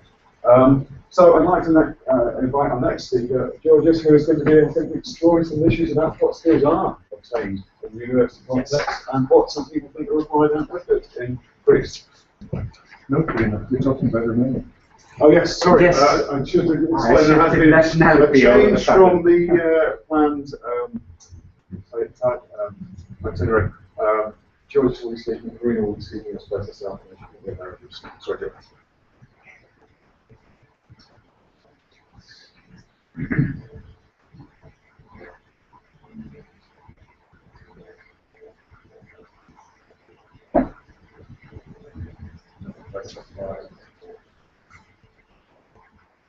No, the slideshow. Yeah. Okay, so I'm here on also on behalf of Evangelos Kyriakidis, who's the director of the Initiative Credit Conservancy, the big partner. Evangelos couldn't make it, so I'm going to, as Kevin said, I'm going to focus on this presentation much more on insights and some reflections on skills gaps and shortages, rather than more general issues that develop in the national report. I'm going to try to relate them to some dates. And I'm going to, first of all, try to give the broader context, which is really interesting, and I'm going to try to relate the issue of skills shortages with what happens right now, because it's really crucial, and the archaeological heritage sector is something that is undergoing, has been undergoing, and is undergoing huge changes, even as we speak right now. And I'm going to finish with some reflections where particularly Evangelos wanted to express some of his thoughts for the future as the director of the initiative. So first of all, obviously one of those countries, Greece is one of those countries that have been facing difficulties during this financial crisis, with austerity measures, taxes rates, pensions cut, and huge problems, which at least in the first phase were very much had an impact on the society as well, with public demonstrations, rise of racism, particularly against illegal immigration, and national and far-right politics on the right. This was very much the first stage. I can't claim that things have settled down, but this was very much like the first part of the crisis. The big question is, are we now in the post-crisis period? and is the situation improving? That's very, very hard to answer. In terms of the archaeological heritage in the sector amidst this crisis, initially one of the first reactions, and this has been documented in some research as well, there were strong feelings against any potential suggestions that the archaeological heritage of the country, this cultural capital, the heavy industry of the country, could be used or abused for financial gain, selling big plots of land with archaeological remains, or using monuments for purposes that the archaeological community didn't feel were fit. And reactions against uses of images of the Greek archaeological heritage very much to do with how media also presents, obviously, archaeology. I've just put three of them very interesting examples. The Association of Greek Archaeologists having a big campaign against the cuts and the impact that it has had on the archaeological community. This kind of counter-reaction to things like bailout, where Greeks want countries that have taken their heritage to bring it back all of a sudden. You can see here British Museum, and kind of things like the issue of the Focus magazine in Germany that created a huge outcry in Greece, because obviously also used for political purposes in many different ways. But this sensitivity and this aggressiveness that has come with this very unstable and difficult situation. Overall, the austerity measures had a huge impact with cuts in the employment of personnel, and not only archaeologists. One very interesting but very kind of disputed decision was to release dozens of senior archaeologists from the state service, so they were forced into early retirement. The big problem with that mostly was these were among the most experienced people in the service, directors of efforts, and this, to a large extent, views are not kind of very homogeneous on these issues, but this was viewed in a very negative light. And back in 2012, the Association of Greek Archaeologists was raising its voice against 10% reduction in the staff in the Ministry of Culture. In the years that have followed, one interesting thing is that huge administrative and structural changes. The Ministry of Culture, which is where the Archaeological Service belongs, within a space of more or less 2 years, changed its kind of location within the structure 3 times. It was merged with tourism, the National Organization of Tourism is one ministry. Then soon afterwards, it was split from tourism and merged with education and religious affairs, and it was actually reduced to sub-ministry. And soon afterwards, like less than a year after that, it formed again its own ministry along with sports. So, I mean, you can explain this in many different ways, but this again goes to show how the unstable condition, measures taken by governments, then you know, changes of mind, pressures from abroad, pressures within Greece. There is a kind of tendency to promote transparency and accountability, and perhaps some people believe that to this direction there has been a measure that, as we speak now, it has infuriated the majority of the archaeologists, particularly the association. In these days, there have been also strikes in Greece. A law which kind of restructures all the organizations within the archaeological service, the state service, peripheral organizations merging with each other. In Greece, there has been a long tradition of separating geographically, but also by the chronology. So you would have prehistoric and classical directorates of antiquities, efforts, and Byzantine efforts, and efforts for recent monuments. And so there is this tendency to put them all together, and obviously some people will lose their jobs. And another very critical, this has been raised to me by colleagues of mine in Greece. I don't live there myself. The re-evaluation of the files of all archaeologists whose contracts were changed from definite working time to indefinite working time relationships. And I have been told by very distressed colleagues that they go through all the paperwork and they try to through what they are and what they did, and a very stressful process. And this is the decree, yeah, I kind of skipped one, this is the decree, the presidential decree that is going to try to merge the organization, so reduce significantly the amount. And it's the Association of Greek Archaeologists in particular is kind of highlighting how this is a kind of downsize and outsource, but you know the shrinking for some people is an attempt to reduce the budget. Whether that's correct or not is a big issue.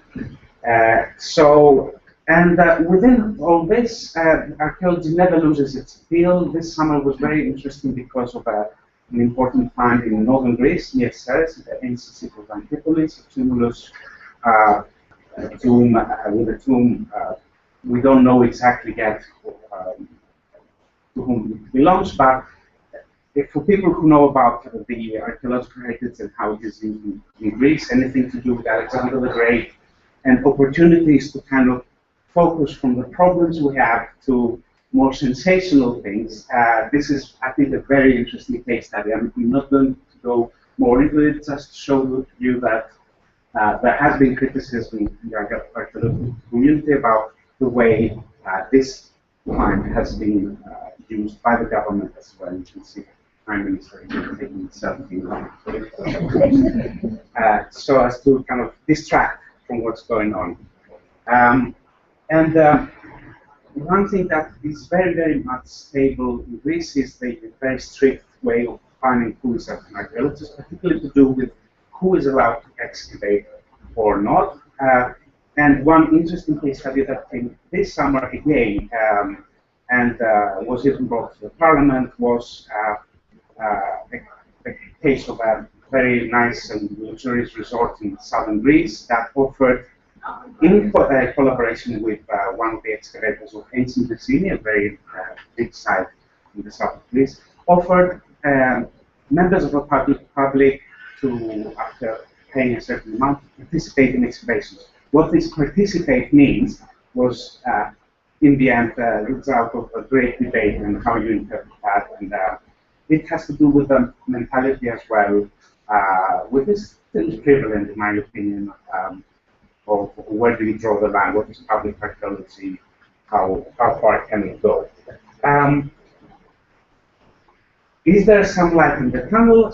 Well, the truth is that formerly frozen huge public works have started again, and that means people, as we speak now, are going to have people employed more and more with this system. Of course, it's government-controlled contracts, but the private sector is paying. The whole issue is whether Greece can turn this archaeological heritage to a competitive advantage within this climate of unanswered crisis. So, going to the issue of gaps and skill shortages that I'm going to talk to you about, I'm going to focus more on the second questionnaire that we conducted, which was aimed at individuals. This addressed also people who contribute to the sector but without being archaeologists, distributed by email, using for tactical reasons a snowball sampling technique, like getting people to disseminate the questionnaires and all that. All have been answered anonymously, and just to give a quick background to the profile of the people who answered, the vast majority are women, which reflects also the number of female archaeologists in Greece overall. And the majority of the respondents belong to this very interesting, actually, age group of 30 to 39, where most people usually have completed their studies and or have had some experience of working within the state services or within the sector in Greece. Obviously, because of the situation in Greece, 10 million people, more than half, living within Attica and Athens. It's mostly, and most of the organizations actually are based there. It's easily reflected also on the sample.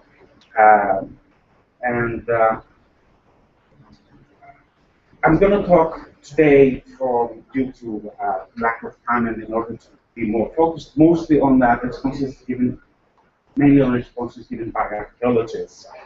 And the vast majority of which were practitioners, and by that I mean the vast majority of them employed by the state in regional or central offices.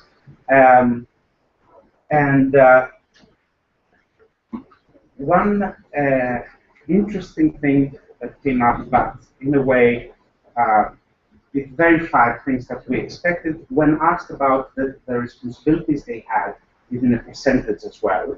The people who did answer that, obviously people in the practitioners, so to speak, it was not a surprise to see that excavation, documentation, and administration featured more in the answers, as opposed to teaching and publication of archaeological material research that is for the researchers, for example. Many other very useful skills that I'm going to talk about more to do with non-traditional archaeological skills had a very, very low kind of mention in this particular point of the questionnaire. But this is something we talk with other questions that dive more deeply. Not surprisingly, among practitioners, as I said, excavation, documentation, and administration were identified as taking up most of the working time. In terms of degrees people had and relevant working skills, respondents were asked to evaluate the extent to which the skills required for the job were obtained for undergraduate or postgraduate studies. And not surprisingly, it was mostly the postgraduate degree that provided people with skills that they found useful and that were lacking. Very few people mentioned particular programs for training opportunities, so I won't go into that. When asked separately about what is the most required skill, given a very big box with different choices, the situation was slightly different, I would say. Also, administrative, organizational skills featured very much, but then you can see things like site management principles, the legal framework for heritage management, project management, having kind of more popularity. And the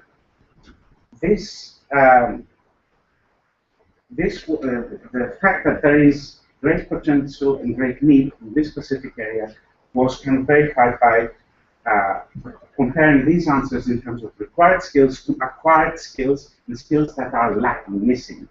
And obviously for practitioners, it was not surprising to see that archaeological excavation, archaeological survey projects, and drawing were very much something they had acquired.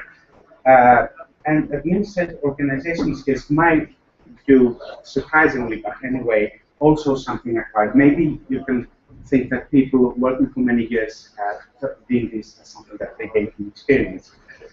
In terms of the skills shortages and gaps, like people clearly saying what they are interested in, what they need, project management, archaeological site management principles, things also like human resource management, really didn't really appeared here all of a sudden as something that people at this stage acknowledge that they do really need.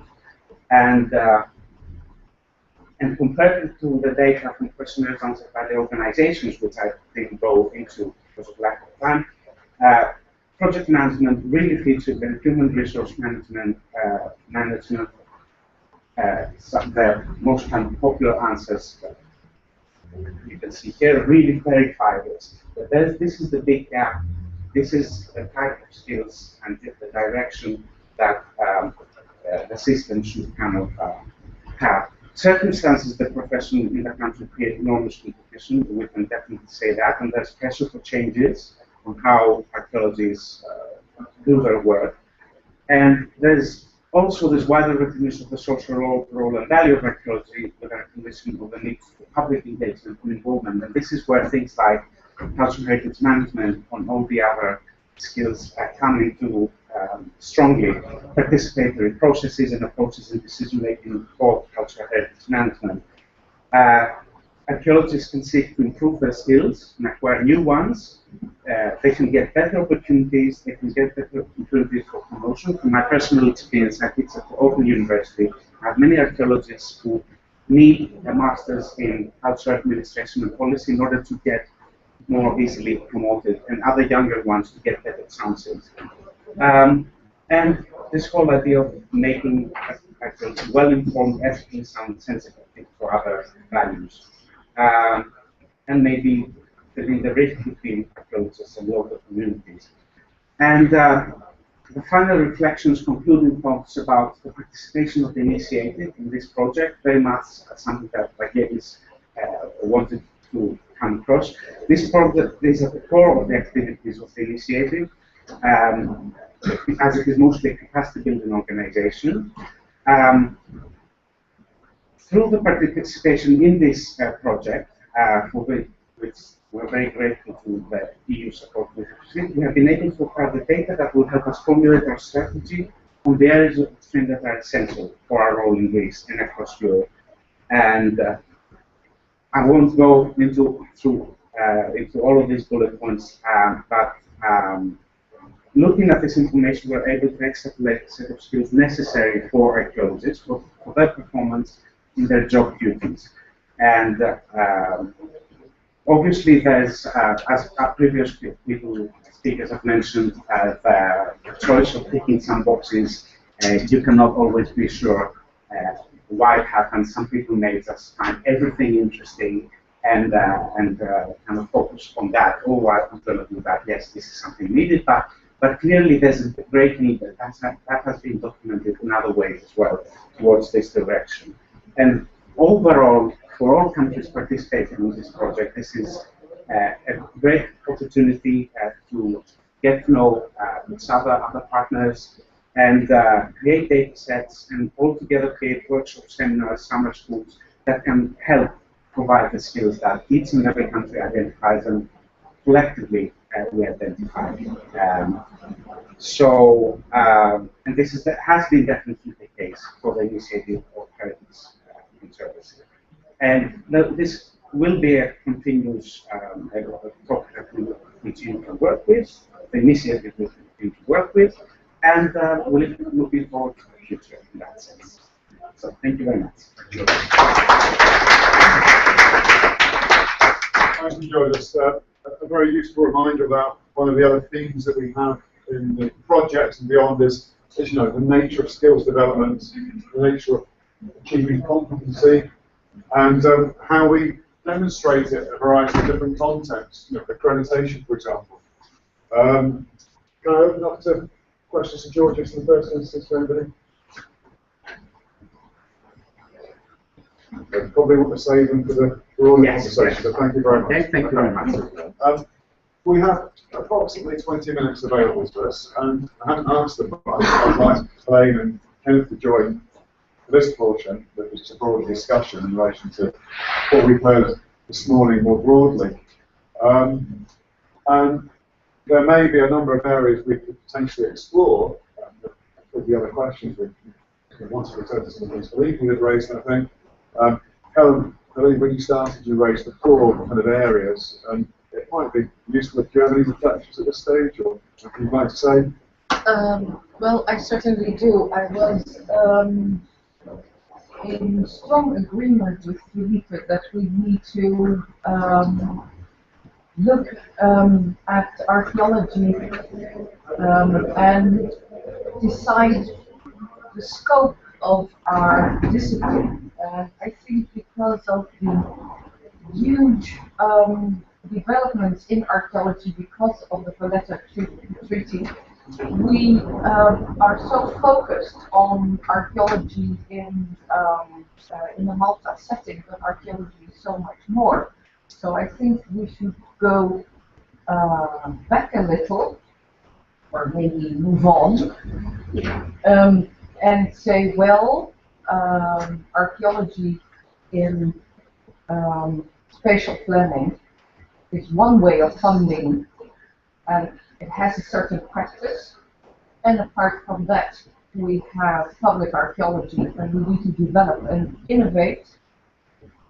And apart from that, we have scientific research funded in different ways. And we gain the broad definition of archaeology again. And I think it will make everybody so much happier, for one. And so maybe we should start with familiarize ourselves in life beyond Malta. And then discuss the 4 strategic options. Because we are sort of caged in, and so the effects of the financial crisis has lots to do with the systems in different countries. And so if you're not aware of that you're in a cage, you'll try to solve the problems or debate the issues within the cage. So I'm all with the we should free ourselves. Yeah. So in a sense, what Philippe had been raising was that broader context, saying, look at the page, but also in a sense what we're seeing with the time depth data is that we're in a dynamic situation. And one of the kind of skills and competencies we have to have as a sector is to be able to be more responsive, or not actually to be less responsive, and to build through diversification or innovation. I think it's simply a different set of circumstances, which means we're somewhat more resilient to change. Yeah. And innovate. I think that we're basically doing the same thing for a number of time. Okay, we have a Davis. It's just one perspective on that issue is that actually one of the ways we look at supply chain, in fact, is the challenge we have to try and diversify. Is that when we look at the areas of public benefit, we're engaging in temporary information to be developed, and the source of that information, it's actually only an appropriate to find any profession. So while I really have to diversify, I'm very cautious because there are lots of extremely interested in crowded parties who already control these areas of engagement. And this is why it's quite interesting to read this. The fossil funds moving from large factories which runs its own engineers. And in fact, I think Britain probably the an argument for charity focus on factory work and its own engineers. But that was really what serendipitous stage back in 1976. We actually took control of an excavation and developed its own museum. What tends to happen in my experience in lots and lots of places is quite often we've done the archaeology and then the museum is done by a whole set of other constituents. And the archaeological knowledge is seen as being appropriated, moved by service, moved by book, information, boxed up, packaged, protected. And I think I don't disagree at all. I just think it's depends on your perspective. I say we want to diversify, we're not interested parts of the business up to say, actually, it's fine, give me the information. It's quite challenging to do. Yeah, I think or helpful or totally nice. I think it's a very fair point, but that's in a sense, perhaps the value proposition about practices is complex. You mentioned public archaeology is that there is knowledge production in certain sectors that is valued in certain arenas and in certain dialogues. There is an outcome in terms of the spatial planning system, which is about enabling the development of your clients, but satisfying some key things in terms of statute, which is about preservation to record as opposed to mitigation, preservation in situ. And then we have this dimension of public archaeology, which is in a sense great social and cultural capital in a variety of different ways. And I suppose the thing is, they're very much seen separate arenas of practice, but actually, when we dig a site through developer funded means, through preventative archaeology, the knowledge production is the research task. Is the integration across these different areas as a sector perhaps one of the things that is an opportunity to be more resilient? We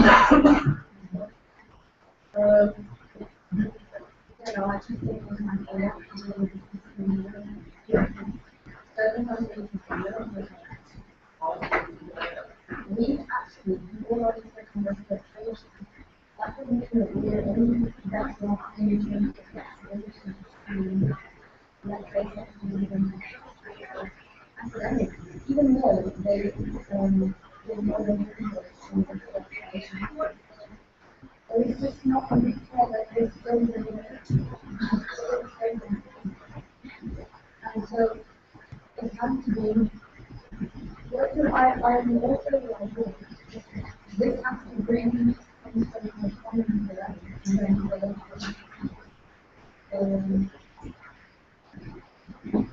Sorry.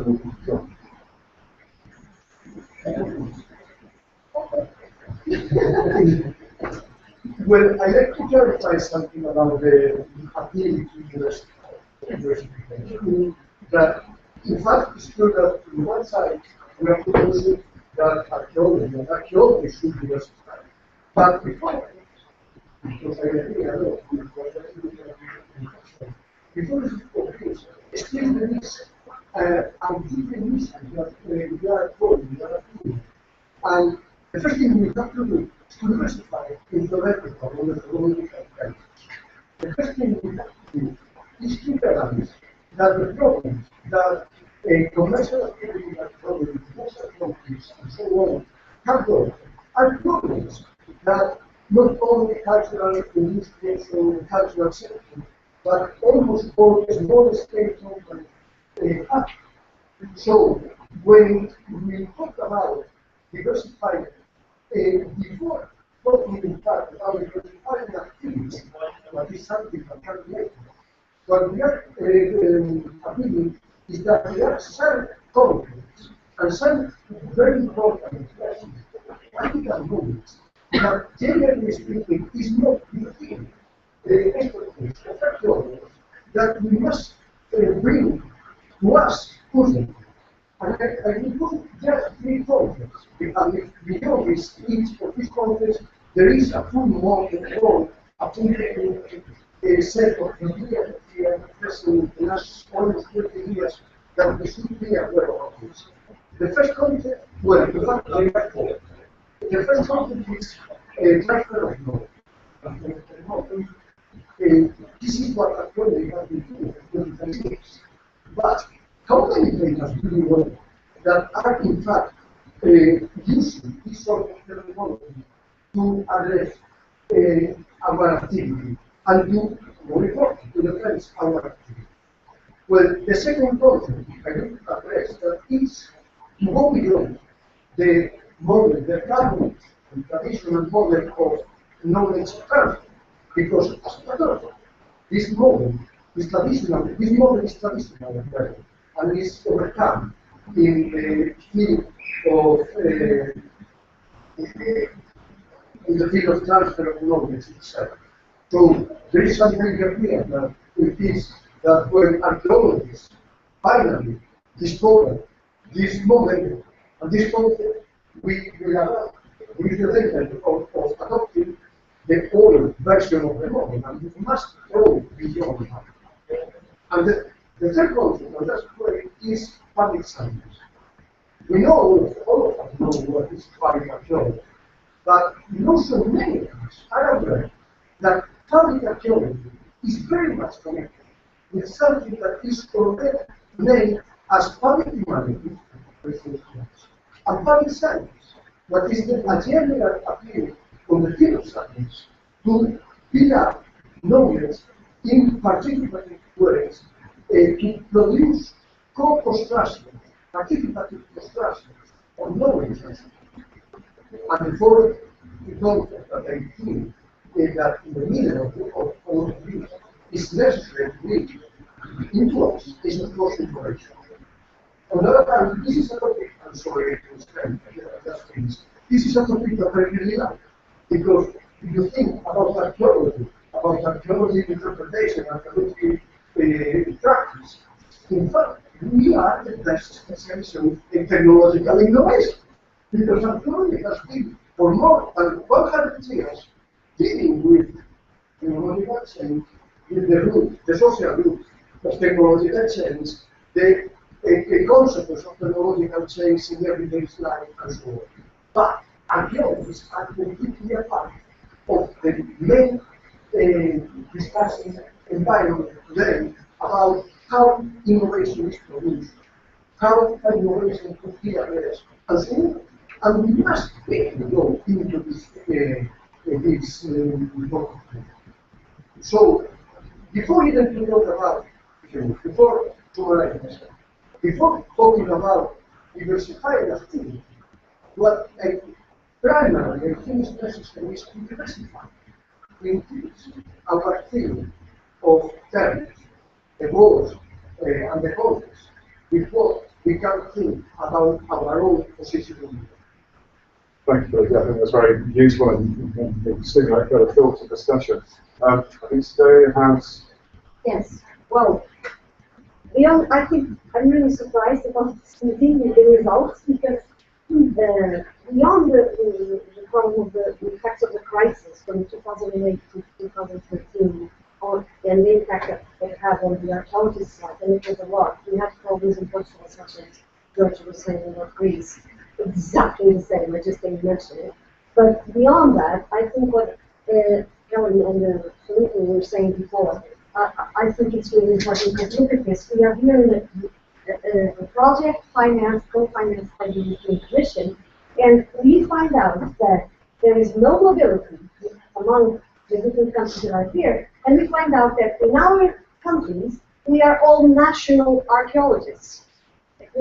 This makes no sense. We have a responsibility about the construction and consolidation of Europe as a common project. We have a huge responsibility, archaeologists, I think, because we have the physical evidence of our common ancestry, and we can take that into the rest of the community, get it out of the archaeology world. But within the archaeology professionals, I also think that it's very difficult for a Portuguese archaeologist to work in the Iron Age in Hungary, for example, just as an example, because universities don't really speak with one another. That's what I heard.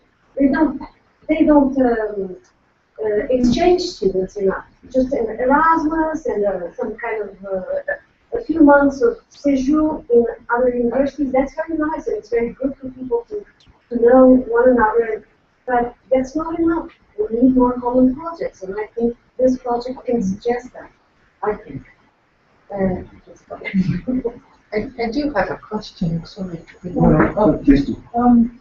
That I want to put to you. It seems like if we measure the profession and what happens to us archaeologists over time, it seems to me that things are happening to us. We're not managing ourselves. We're giving no direction. Things will change that. And if so, how shall we do that? Giving directions is very difficult. And if you want, you don't really exchange best practice models anyway, other than in very cursory fashion. And if we do exchange best practice models, then people don't accept that best practice elsewhere, expect best practice where they are, because their system is the best. I mean, that's the general reaction. So you can't even say, well, it's working better in wherever, Netherlands, or it's working better in Greece, because that won't be accepted on a local level, because archaeology, as we just heard, and quite rightly so, was criticized, is fundamentally nationalist. Right, but I'm not, I'm talking about salaries, for instance. Yes, I mean, that is, I mean, what we can do, I think, in taking such steps, is for people organizing themselves in their own countries. If all employees in all companies say we don't work for that shit money anymore, then all of the companies will have to put prices up, will have to put up prices, and will compete on a higher level. Yeah, but we can also use the European level for setting the agenda and making a strategic point. It's about focusing and mainstreaming. But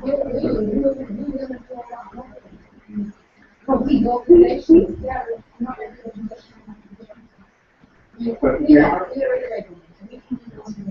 and here we are a representative, sometimes we're a committee of the European Association of Archaeology. So we are informing that what we think is essential to the government police. Maybe it doesn't do very much, but it has the potential to do what we actually do. Now, can I check with everybody? We really should be formally stopping for lunch soon. But if you want to continue the conversation for a few minutes longer, I'm quite happy to do that. I know Alicia had a hand up for points. I was just thinking about what you thought. For giving us ourselves directions, first we have to know the place where you are, the condition are in. So I'm just thinking about the case of Istanbul. It was almost impossible for us as professionals to have a good idea of what kind of direction we have to take. Now we know. But I think the situation that we share together with other countries here, we're not the only ones. For sure, yes, we have to get to a higher level. Even because, I mean, according to our experience as a professional association, even if we try to inform professionals that they have to ask for better payments, wages, trust, and even if they come to us asking to help them in solving these kinds of problems because they have terrible contracts, trust me, they don't change. Even if they know that there's a structure, yes, even if they know that there's a structure that can help them, we're not strong enough. So actually we have to do a sort of an escalation. So this is what we have to do, a lot of escalating and using the data in a way that is taken first. So the aim of the project is that I think we ultimately We're in a sense where our most important resource is the human resource. That's what most companies. That's it. It's okay. Yeah, I was just wanting to throw in my thoughts on this morning. I think it forms the most important one of my thoughts on this morning. First of all, very pleased that we didn't just get a series of papers that said essentially archaeology in Czech Republic is then followed by archaeology in Bosnia. We've got the insights into different things. Yes, all the partners asked about saving core data when we present, and then all the presentations have been great and looking to be interesting about other things that are particularly important in the country. But then, it's not about.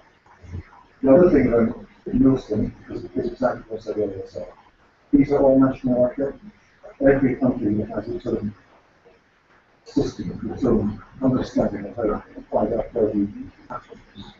And very clearly, in almost every case, this is set within the social norms of that country. It's not about that country, it's about the way things are done in this country. And for most, like you say, most what we're listening to, it leads to big social transitions in the of course the countries of Central and Eastern Europe. They moved from central planned economy to democracy between 1989 and 1993, where we deal with even I think some of the things that are obviously the transition to democracy for Greece and Spain and Portugal in the 70s was actually Portugal is the one that has changed archaeology in a way that doesn't really refer to wider social norms. Portugal changes archaeology because it sees the Western conventions as, yep, everything else seems to be more clearly national social change. Even UK archaeology. UK's great social change is 1979 in the election. Prime Minister whose name I can't say. And the 1980s has been the time of social change because of political changes there. And that is why I feel the format.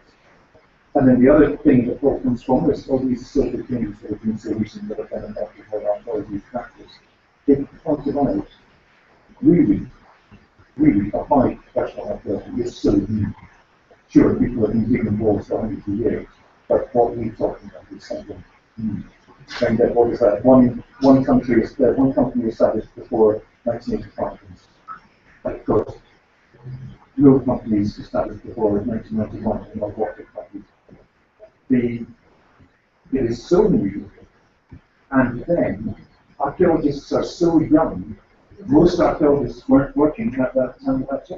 If most archaeologists, as we've just seen, are aged under 40, if you're 40 now, so you were born in 1974, so you were aged 22 in 1996, the changes were already, in most countries, had already happened. So for everyone, not everyone, but the majority of archaeologists are so young that the changes have already taken place. The changes in new archaeologists are even newer. And so what we were talking about potentially in the future, the changing dynamics, the changing nature of archaeologists in the future, is very interesting to find this completely predicated on that young post-1989 to general post-1989 population. I think this is all very, very important and interesting. A big deal is coming out of this, that it is also showing that in the places where systems are still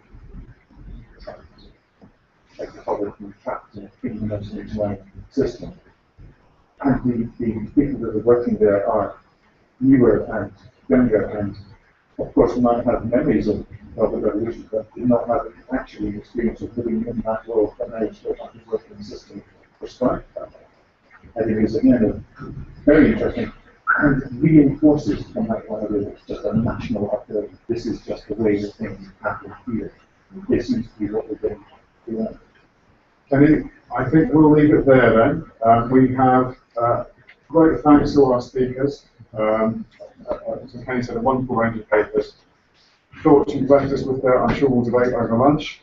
And we have 1 hour and 55 minutes. The session restarts at 20 to 3. We will start promptly. We look forward to seeing you back here. Sorry, just going to say, when you look at the programme, it clearly says general poster session from 2 o'clock till 2:40. I don't know whether that is a compulsory poster session. I think we could be rebels and allow everyone to keep too much. So thank you. 400, yes. Upstairs. I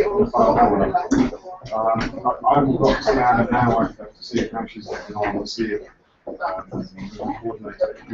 she should be there. So I might be able to see her making an appointment. We'll go to see her.